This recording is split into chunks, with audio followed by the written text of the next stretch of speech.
பார்த்து சும்மா இருக்க சொல்றீங்களா? சொல்லுங்கடா. டேய், போறேன்னு மட்டும் நினைக்காத. ஒண்ணு சும்மா விட மாட்டேன்டா. வாங்கடா.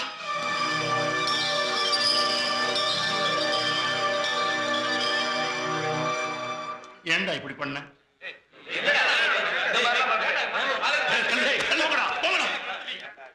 என்னடா இதெல்லாம்? அவன் சொன்னது போயிடா.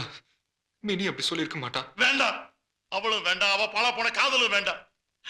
நீ மேல அவளை பார்க்க மாட்டேன், அவ கூட பேச மாட்டேன், அவளை பத்தி நினைக்க மாட்டேன்னு சத்தியம் பண்ணி கொடுறா. சத்தியம் பண்றா. டேய் கேசவா, இப்ப நீ சத்தியம் பண்ணலன்னா உனக்கும் எங்களுக்கும் எந்த உறவும் கிடையாது.